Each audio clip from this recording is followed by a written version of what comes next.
Hello, everyone. What up? Welcome to all you abnormal creatures. Welcome back at it again with another episode of the Fantasy Simpletons Fantasy Football Show. I am your host, Kyle Fridland. Join with me, as always, is my brother and co-host, Jake Fridland. What up? What up, Ooh, Jake? this how's is an it going? exciting. It's going well, man. It's going Dude, well. It's going so well. This is an exciting episode. This is our first ever Sleepers episode. We've been very excited to tackle this topic for a while now. Oh, yeah. We're going to talk about sleepers. Woo. 1990. Spaghetti. Ravioli. Mamma mia. That's what it's all about, baby. It is. Little stuff like that fills me with so much joy. Oh. Now, I think it's important before we start, we have to break down what we were talking about. We're going to talk about three layers of sleepers. We will go through each layer as they come up. The first layer we're going to talk about is guys that you can find in the middle of your draft, around 8, 9, 10, 11. These mid to lower tier rounds. If you're just bruising through a guy, we can give you exactly what you need. Oh, yeah. All right. And we're going to start off here with a couple of my guys. I have two examples here for you.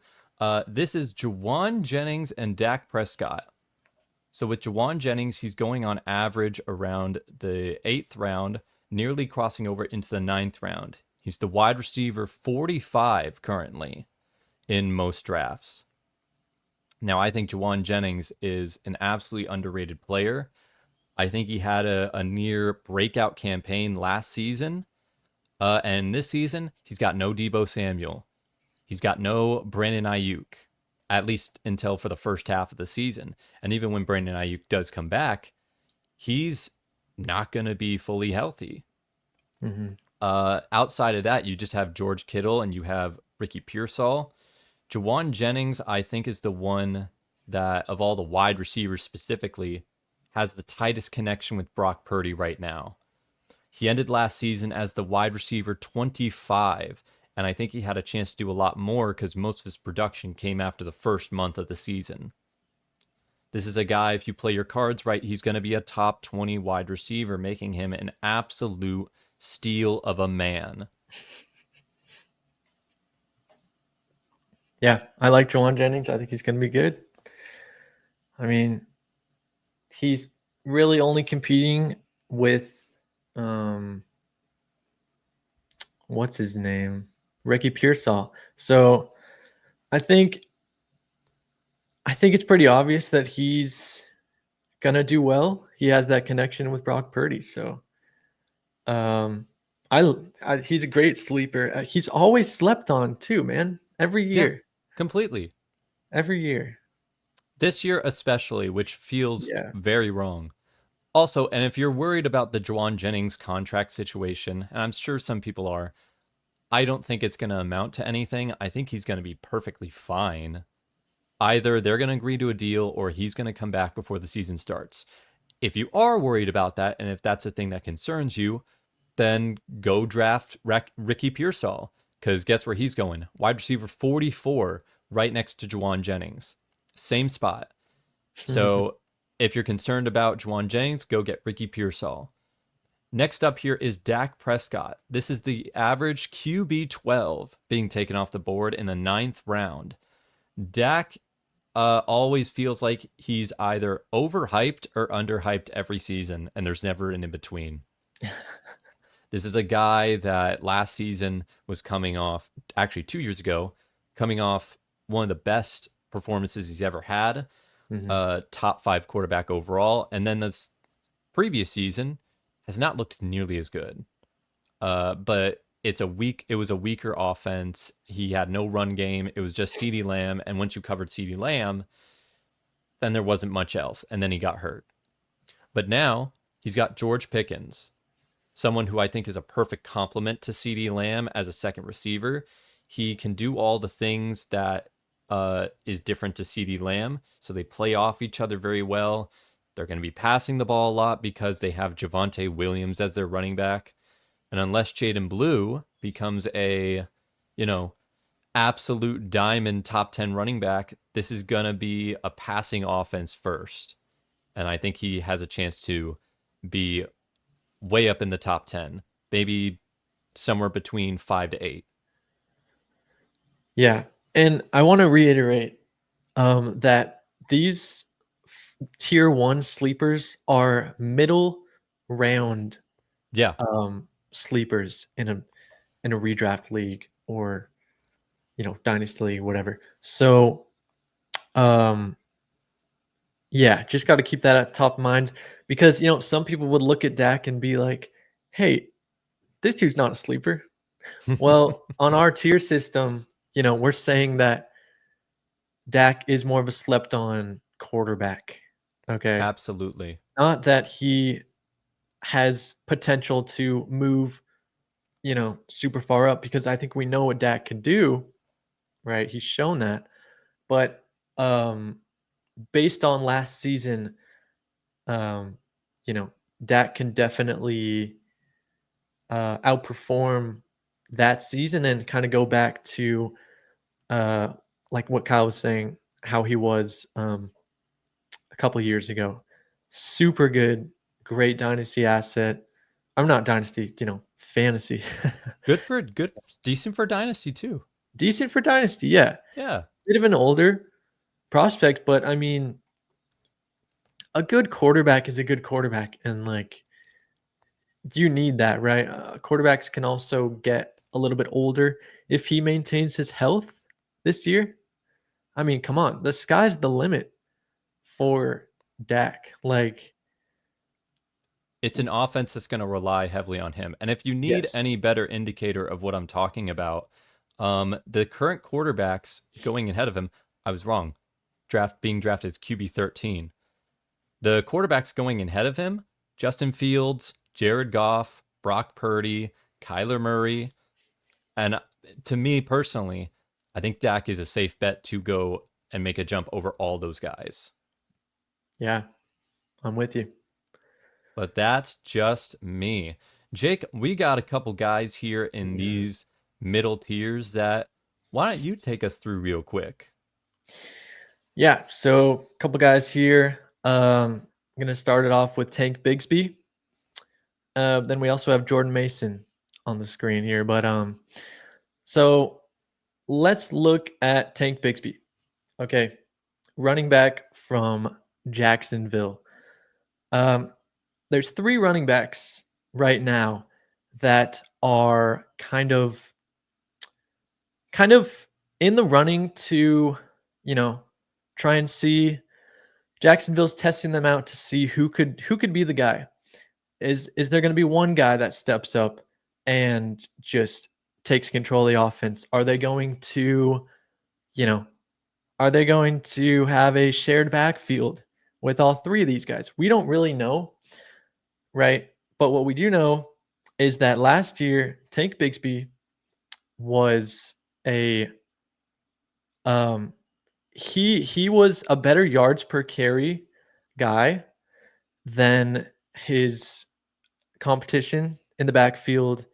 Travis Etienne.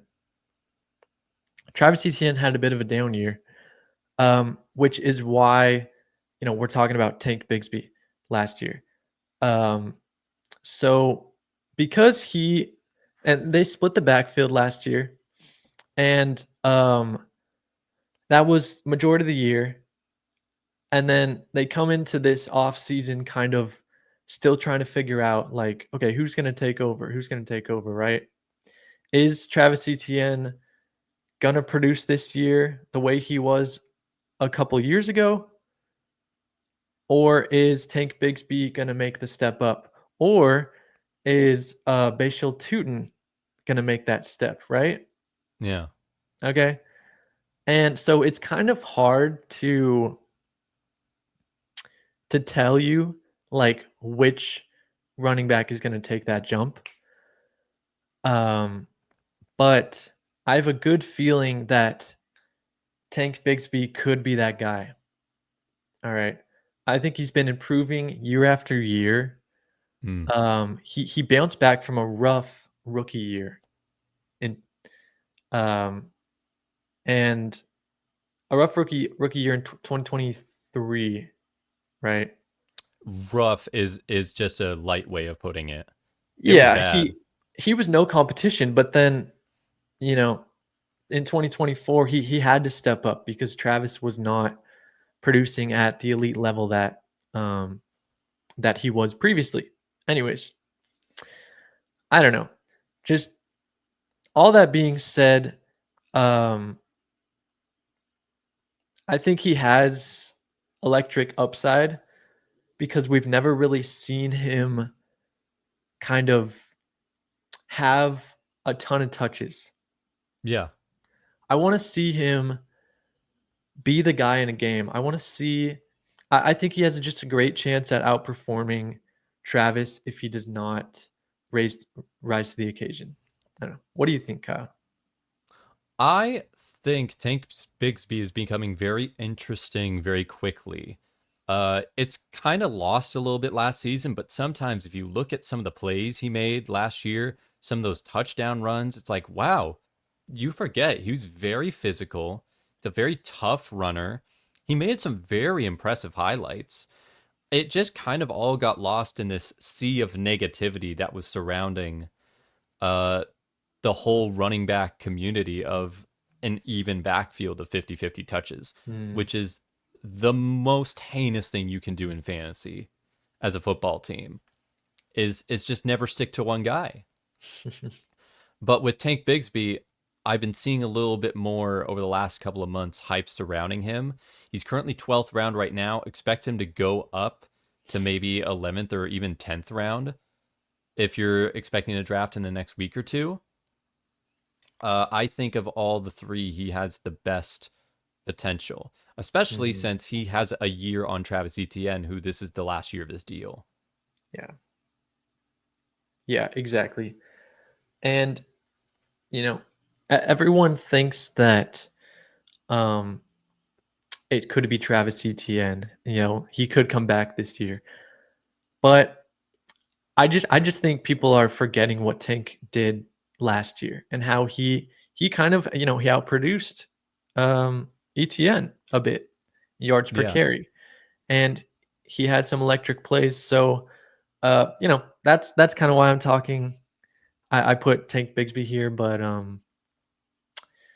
we will see what happens in the regular season. And yeah, let's move on to Jordan Mason. Mason. Yep. So Jordan Mason last year was in San Francisco. He averaged like 120 scrimmage yards per game over 5 starts before going down with an injury. And he scored 3 touchdowns in that span. So obviously, yeah, we know he had to fill in for Christian McCaffrey after he went down last season, and he stepped up, man. He stepped up, and I think a lot of people weren't expecting that because he was kind of an unknown guy, hadn't really been able to have much limelight given the fact that the 49ers had Christian McCaffrey. And so he was able to prove himself, and he got a deal with the Vikings. And I just really like this position for him, okay? Because he's coming in next to an old Aaron Jones, all right? He's a 30-year-old, I think he's 30 now, running back. He's in 30s, I think, now. Right. And, you know, Aaron Jones is good, okay? He did really well in this offense last season, but there's a time clock on running backs, okay? Especially given Aaron Jones's injury history.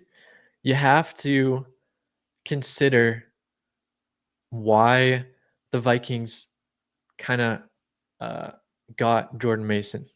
Okay.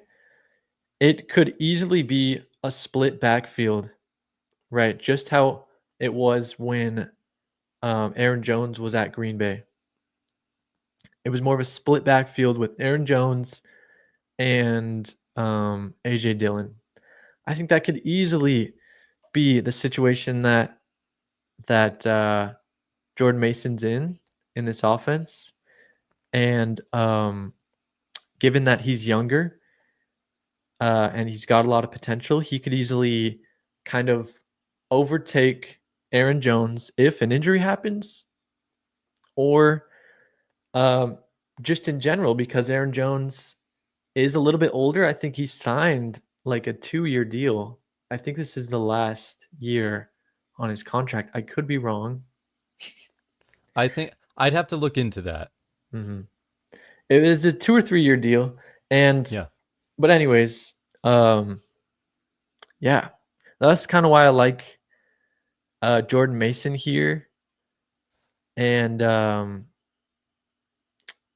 could be, yeah. I just checked. Aaron Jones is on a 2-year deal, so this is the last year on his contract. I don't know. He just could be a good guy. Might not be the guy immediately, but definitely could see him stepping up if anything happens, or just getting involved early to mid-season.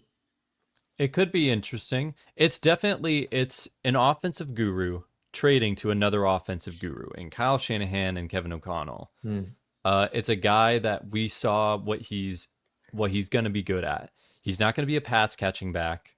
He's definitely going to be like run it down the middle type of guy.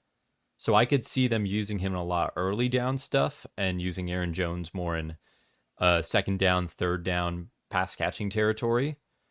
But Jordan Mason has shown if you give him something, he's going to make something out of nothing.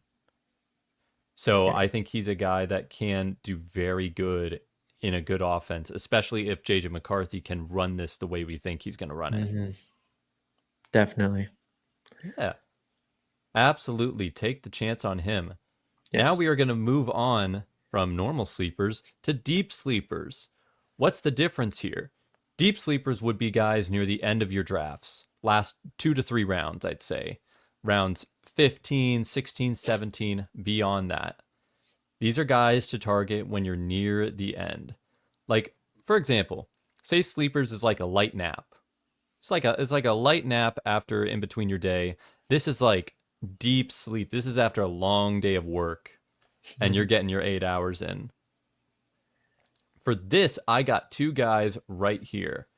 First one, the one in the orange, you might think to yourself, that's not NFL. It's not. This is Dylan Sampson, 4th round running back that has come out of the draft this year. You might not have heard him as much unless you're a well-known fantasy guy, because a lot of people would talk about Quinshon Judkins or Jerome Ford, but he was drafted just 2 rounds after. A young running back out of Tennessee. He's a very, very good player, and he's being given the biggest opportunity he can get. After all the Judkins news with all the investigations, he still hasn't signed a contract. He still hasn't come into practice. All of a sudden, it's opened the door. And Jerome Ford is fine. We know Jerome Ford. But we don't know as much about him. And now the team is starting to realize, and as he's starting to get first team reps. So they, at least early on in the season, they want to work him in. They want to do something with him.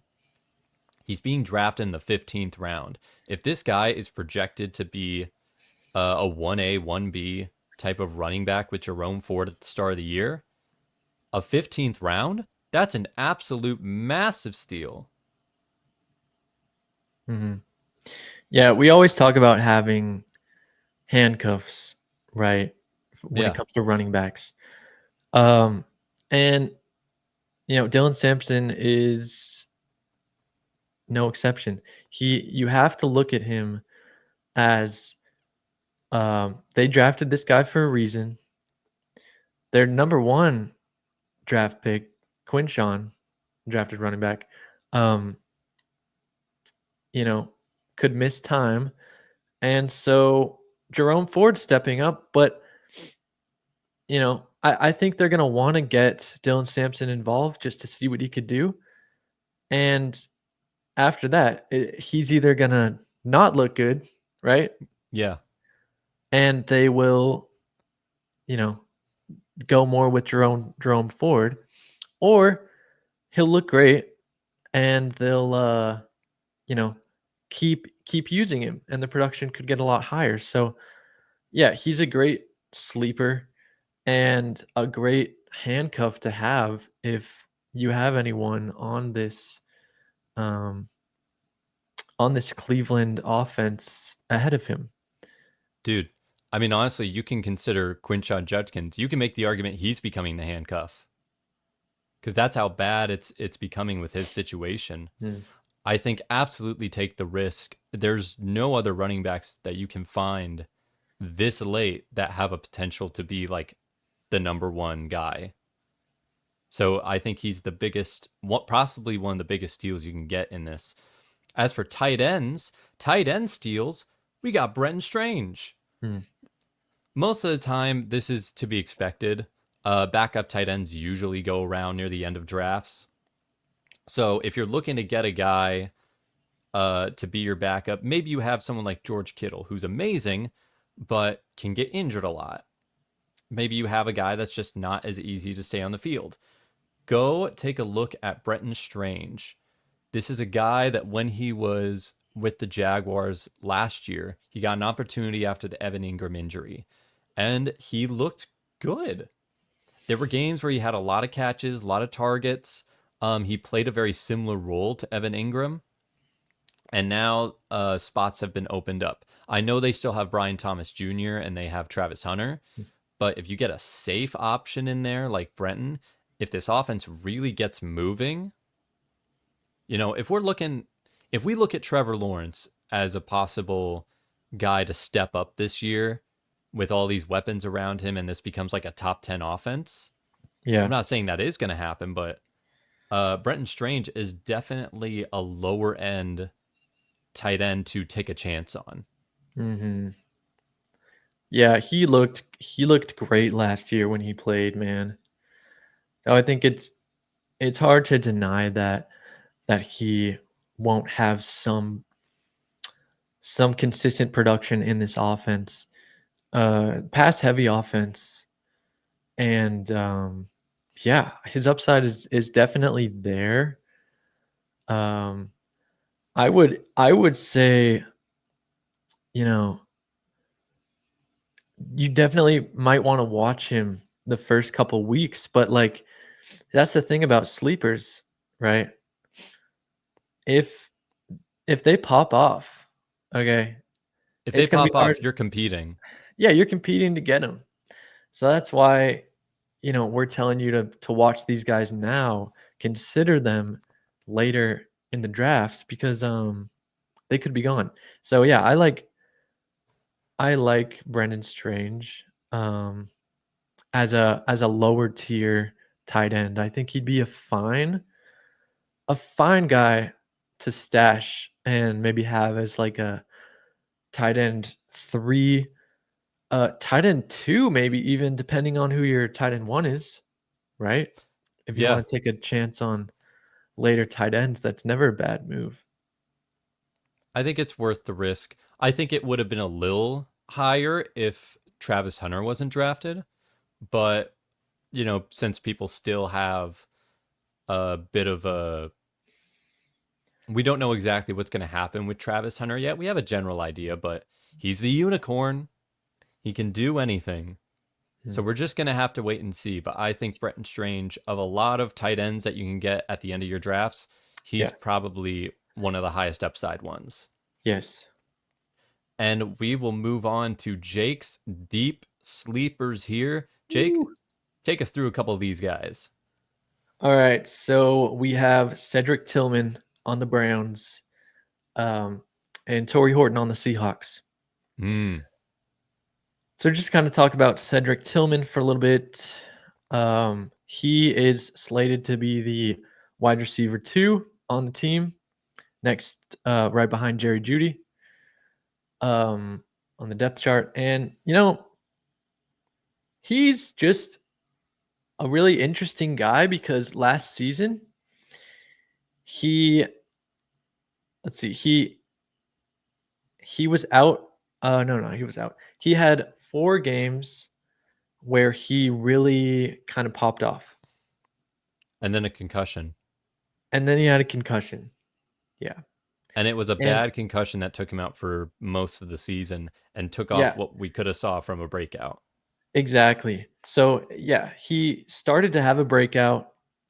And then because of the concussion, we couldn't really see if, the offense was moving towards having him as an integral piece of the offense. So that's kind of what we're waiting to see, right? And with this Browns offense, there's a couple things you need to take into consideration.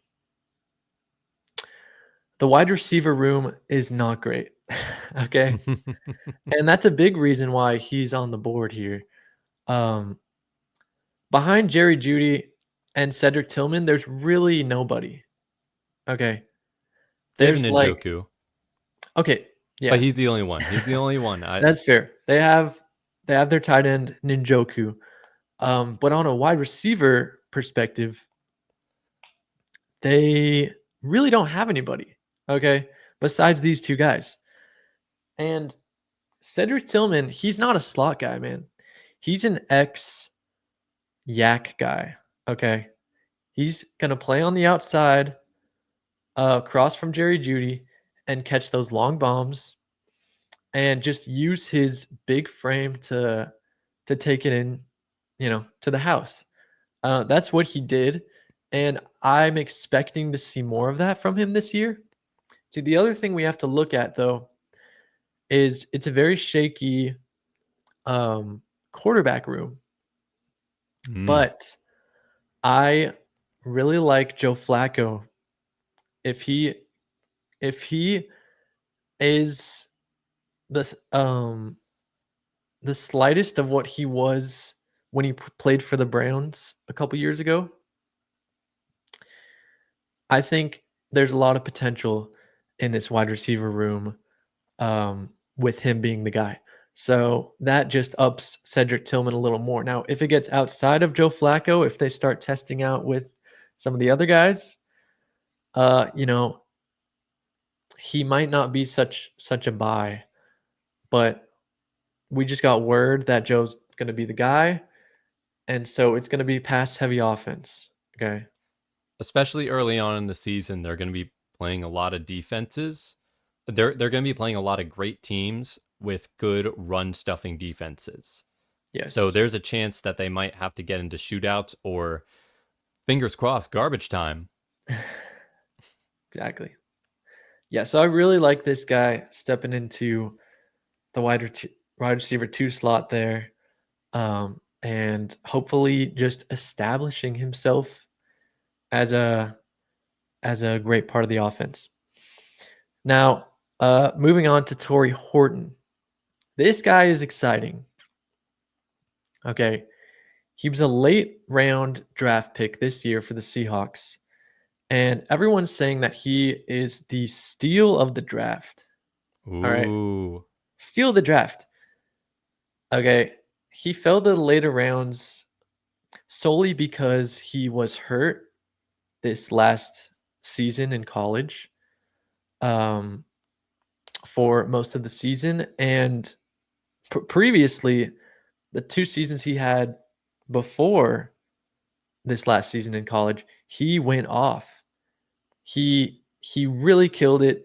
He had over 1,000 yards a season at Colorado, and he was just a really big part of their offense there. Anyways, stepping into the Seahawks, he did really well this offseason, kind of showing that he could step up and play with the ones. He practiced with the ones. So I think that shows that he's going to be a potential X wide receiver for the Seahawks, maybe stepping into that wide receiver 3 position. All right. And he's just a really fun guy for me because the Seahawks don't have DK Metcalf anymore. And looking at the prototype of DK Metcalf, okay, being that X guy, being that tall, contested catch guy, that's what Tory Horton brings to the table. All right. That's what MVS, Marquise Valdez Scantling. We don't talk about that guy on this podcast. No, we don't. But that's what we signed him to a 1-year deal. Okay, to be that X wide receiver, but now it's looking like Tory Horton's going to step up. He's going to be that guy on the outside, and he's going to catch those 50-50 balls or long bombs. And so it's just pretty exciting. Anyways, all that to say, he's a deep sleeper because we don't know exactly how soon they're going to try using this guy. Yeah. But if he continues to show out, there's one more preseason game. He could easily be a guy that steps into that wide receiver 3 role. No, absolutely. I think he's already pretty much solidified it. With him, you also have to look at Cooper Kupp has an injury history of himself. Yes. If Cooper Kupp were to go down, he could step up, right? Not necessarily into that exact role, but it would increase his role on the offense. Yeah, most definitely. He's absolutely a guy to watch. Also, 4.4 speed. That was when he ran at the combine. Supposedly he wasn't fully healthy. He probably has 4.3 speed. Yeah, he creates decent separation. Yeah, and I think that's what another thing that makes him so fun to watch and special on this offense. So he's an exciting guy. Absolutely. And we are going to move on to our final round here, which is the Super Sleepers. This is as dynasty friendly as we can get. For all you dynasty lovers out there, this is what you came to see. This part is essentially guys you will definitely find on your waiver wire, guys that are definitely not necessarily starters in their lineups, but these are guys that you can stash away. If you have a taxi squad spot, this could be perfect for them. If you just have a deep bench in Dynasty, keep them there. These are worth checking out on. We talked about the other ones where it's like light nap and deep sleep. This is straight up coma. This is like you are stuck in it, but through the miracle of life, you are woken up. My two guys here are Isaac TeSlaa and Ollie Gordon. Now I'm going to talk about TeSlaa first because I've learned a few things over the years. And one of the things I've learned is when it comes to Dan Campbell, the Lions, you trust the process. You trust what they know what they're doing. In the last few drafts, they have gotten it right over and over and over again. And I remember they specifically traded up to get Isaac TeSlaa. And at first it was kind of perplexing. People didn't really know what it was behind the move. But let me just give you a quick brief down on this guy. His intangibles are elite. He has elite jumping ability. He has great speed. He has great strength. He is one of the most athletic people to come out of the combine. And during his time, if you just watched him in the preseason and some of the big touchdown highlight plays he's been getting, this is a guy that is just completely taken over a section of that offense. He is a contested catch kind of guy. He's a big red zone threat. He's going to be used down the field a lot. He has a lot of similarities to Jameson Williams, but I believe he can play a different sort of spot on the field. Yep. TeSlaa is a really fun guy to watch. He's been showing out this preseason, man. He's one of those guys that, like, it's hard not to watch, and his hands are kind of elite, Yeah. being that, like, his whole college career, he never dropped one pass, which is kind of crazy. And they don't really have anyone in that wide receiver 3 position outside of Tim Patrick, who is, you know, a kind of an older veteran who I could see them transitioning out. Yeah. So TeSlaa definitely um has the skills to kind of step up if anything were to happen to Williams, or if Williams doesn't pan out the way that um the Lions are expecting him to. Yeah. TeSlaa could be that guy, and I think that's why they might have gotten him too. Not just for the support, but for um, you know, to make him a key guy in this offense. I could see it. I think it's very important to note that this is the last year of Jameson Williams' contract. And with that, we have no idea if he does ball out this season, there is Yeah. a chance that he could be too high of a price. Hmm. And Isaac TeSlaa, I think that's part of the reason why they drafted him and traded up to get him. They gave up draft picks for him. Yeah. So if it works out in the right way, he's going to be taking over that Jameson Williams role in this offense if they decide Hmm. not to sign him back. Yes. And then on the other side, not too much to mention here, we have Ollie Gordon. Ollie Gordon is another guy that has been showing out a bit in preseason as of late. Not like anything too crazy, but he looks very solid, is getting strong yards per carry.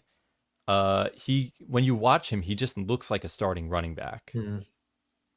And he's a guy that was drafted in the 6th round. And why do you mention him specifically if right now he's a third string guy? Well, injuries. Devon Achane has a high history of injuries going back to the last 2 years. Jalen Wright, 4th round rookie of last year, hasn't looked as impressive in his last season and a half. So there is absolutely a space where Ollie Gordon can not only jump Jalen Wright, but through injuries can take over this spot of Devon Achane. Yeah. Yeah, and he's a fun name too because last season he didn't show out as much as he did in college.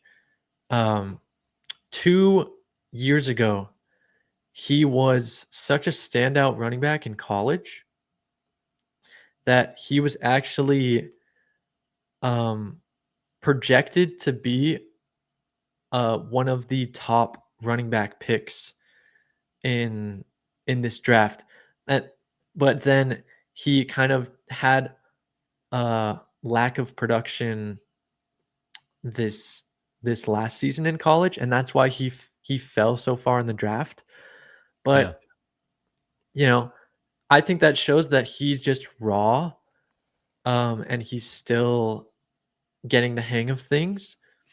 And he's a young guy too. I think he's only 21, 22 years old. So he has a lot of time and potential to kind of step up. And he's also more of a goal line kind of guy. Achane and Wright are smaller guys. Ollie Gordon's he's a bit bigger. He's kind Yeah. of more of a um you know he's the type A of bit guy more of that a would power play back. all the downs. Yeah. Okay. He's got power. He's got power. Yeah, exactly. Um he's not just you know a quick speedy guy like the other guys are. He's more of a powerful back. So that's kind of fun. If you're in a redraft league, just make sure to see these guys every now and then on your waiver wire. Just in case anything happens, just stick note of that. Yep. And we are going to get through our last round here. We're going to go quick here. This is the last round of them. Jake, take me through your super sleepers here. All right.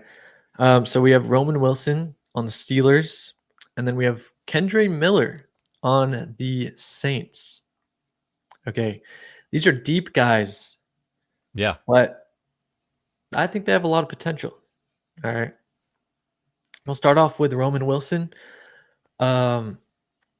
He is slated to be the wide receiver 2 right now on the team. Okay. They have DK Metcalf, and then Roman Wilson on the depth chart.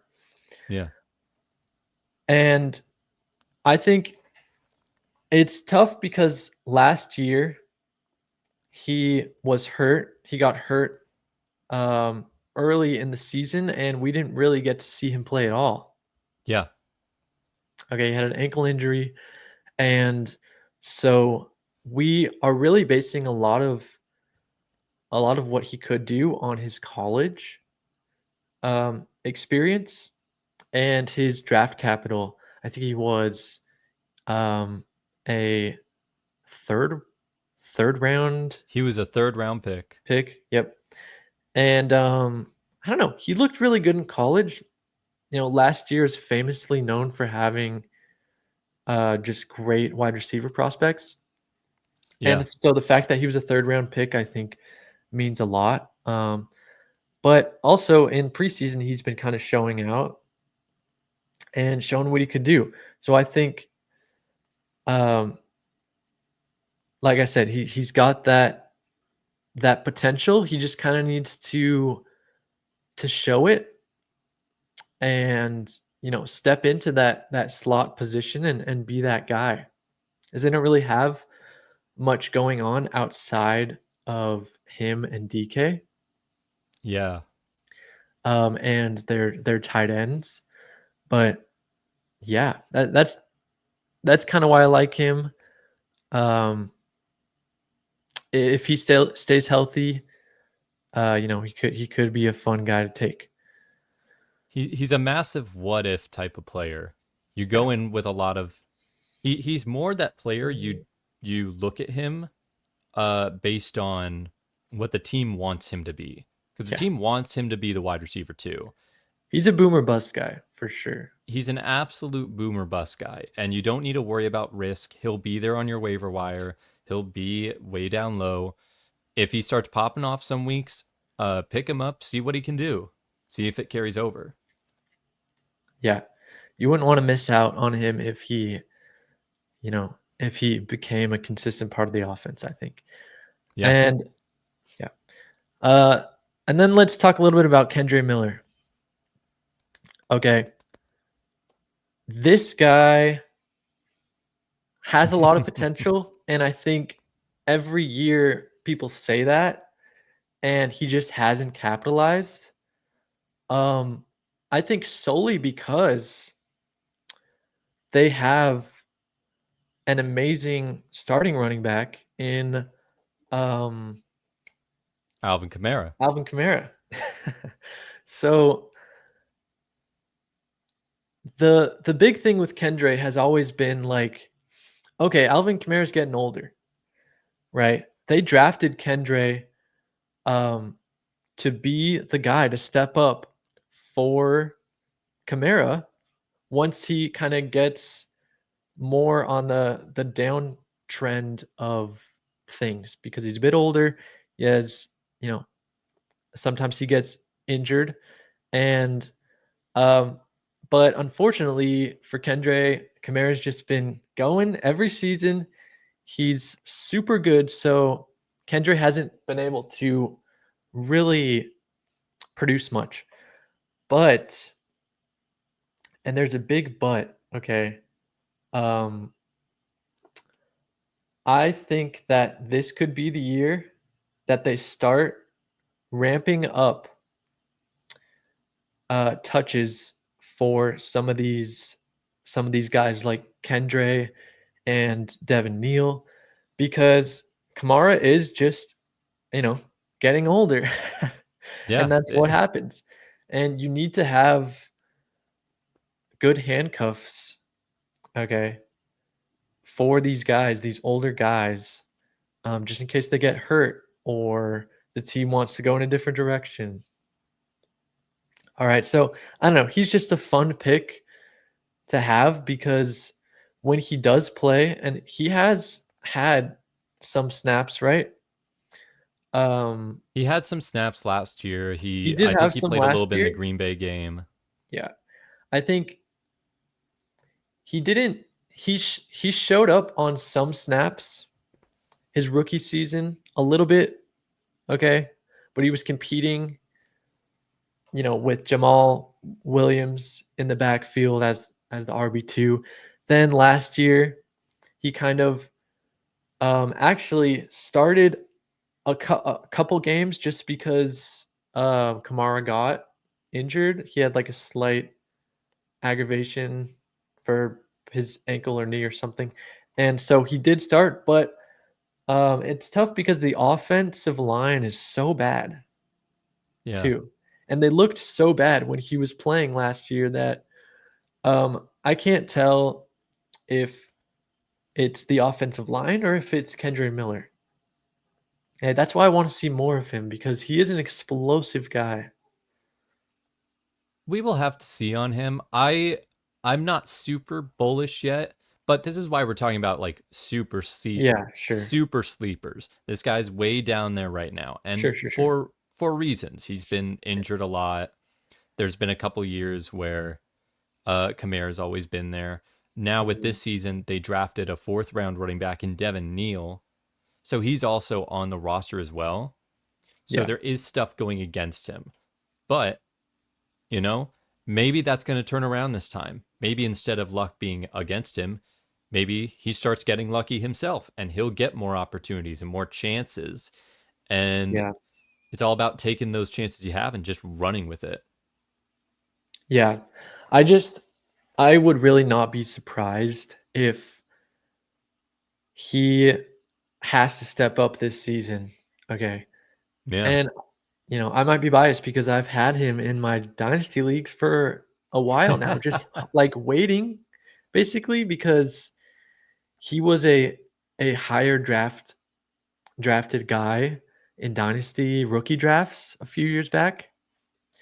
So, it's tough to just give him up, but yeah, you definitely don't want